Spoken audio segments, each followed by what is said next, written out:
One nation one election म्हणजेच एक देश आणि एक निवडणूक हा ठराव सध्या लोकसभेमध्ये मांडला जात आहे आणि या ठरावाची राज्यभरात नाही तर देशभरामध्ये चर्चा सुरू आहे। आता प्रश्न एकच उरला की एक इलेक्शन आणि एक देश हा विधेयक जर मंजूर झाला तर तो देशामध्ये लागू होणार आहे। आणि पाहायला गेलं तर लोकसभा निवडणुका आणि विधानसभा निवडणुका किंवा ज्या काही स्वतंत्र निवडणुका असतील त्या सर्व एकाच वेळेमध्ये होणार असल्याचे चर्चा आहे आणि हा विधेयक मंजूर होणार की नाही हे सध्या तरी माहित नाहीये। मात्र जे नागरिक आहेत किंवा भारतीय नागरिक आहेत त्यांना काय वाटतं, हे जर एक इलेक्शन एक निवडणूक लागू झाली त्याचे फायदे काय आहेत, तोटे काय आहेत, या सर्वच गोष्टींची उत्तरं आपण त्यांच्या तोंडूनच ऐकूयात। चांगलं आहे, वन नेशन वन इलेक्शन चांगलं आहे। ते आपला खर्च पण वाटेल इलेक्शनसाठी। जर बऱ्याच वेळा निवडणुका घेतल्या जातात, कुठे ना कुठे एक राज्यामध्ये चालू असतात, त्यामुळे खूप वेळा झाल्यानंतर माणसांचं आणि सगळं बाकी सगळी व्यवस्था याचा सगळा खर्च भरपूर होतो, जो आपल्या देशाचा वाचेल। लागू होणार की नाही माहिती नाही, ते शेवटी राजकारणी लोकांवर अवलंबून आहे। त्यांनी केला तर चांगला आहे। मला योग्य वाटतं अशासाठी की ते खर्च वाचेल आपला, पण तेवढी यंत्रणा यांच्याकडे आहे का? कारण आता निवडणुका घेतल्या तेव्हा किती 15-15 दिवस 10-10 दिवस असे गॅप केलं। महाराष्ट्रामध्ये कितीतरी गॅप केलं, म्हणजे याने करायचं आहे की नाही करायचं आहे लोक डाऊट घेतीलच।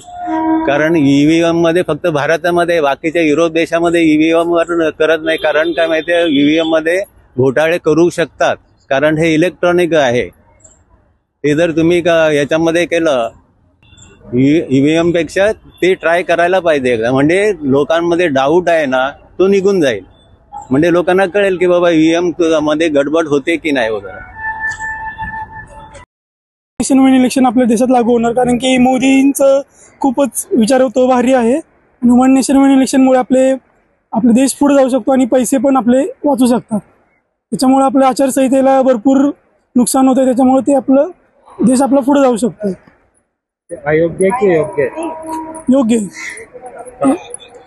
ते आचारसंहिता आहे ना, आपला देश पाठी येतो, आचारसंहितेला भरपूर पैसे वेस्ट होतात आपले त्याच्यामुळे। तर त्याच्याशी आपल्या देशाला काय फायदा होणार? आपल्या देशाला, कारण की आपला देश सगळं एकजूट राहू शकतो, आपला देश, तो मोठा फायदा आपल्याला। मग आता लोक बोलतात की ईव्हीएम मध्ये घोटाळा आहे, तर नाही याच्यानंतर नाही वाटतंय की हे पण बोलणार नाही, ईव्हीएम मध्ये घोटाळा नाही, ते तर मोदींचं ते लाडक्या बहिणी योजनेमुळे ते सगळं झालेलं आहे। लागू होणार आपल्या देशाला वन नेशन वन इलेक्शन जरुरी आहे, कारण की आजूबाजू जो आपले जे सोबतचे जे राष्ट्र आहेत त्या ठिकाणचं वातावरण बघितलं, पाकिस्तान, बांगलादेश, ते स्वतंत्र राष्ट्र आहे त्यांचे, तसं आपलं हे हिंदू राष्ट्र होणं जरुरी आहे, ते आवश्यक आहे। त्याशिवाय आपल्या देशाची, भारताची प्रगती होणार नाही। One nation one election, one nation one election, yes yes, योग्य क्या? योग्य, एकदम अतिशय योग्य आहे। कारण की हा जो फिजूल खर्च होतो तो देशाचा खर्च वाचेल आणि ते पैसे आपल्याला प्रगतीमध्ये, राष्ट्राच्या उन्नतीमध्ये वापरता येतील।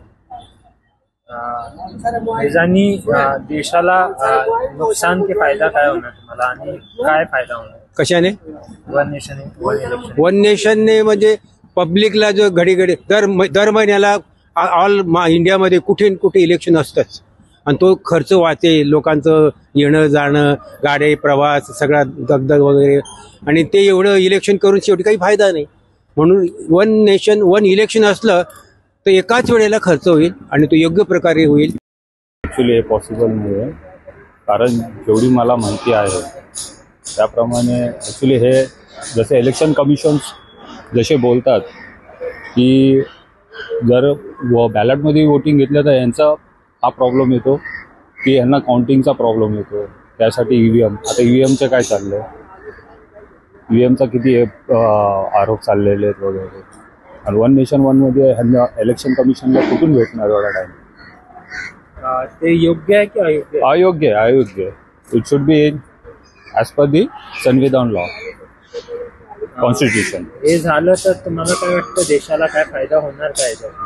ह्याच्यात तर नुकसानच दिसते। आता इलेक्शन्स होतात ते सर्व म्हणजे तुम्हाला माहिती आहे, सगळ्या इलेक्शन्समध्ये तेच प्रॉब्लेम यायला लागले, त्याच्यामध्ये आणखी प्रॉब्लेम्स होणार।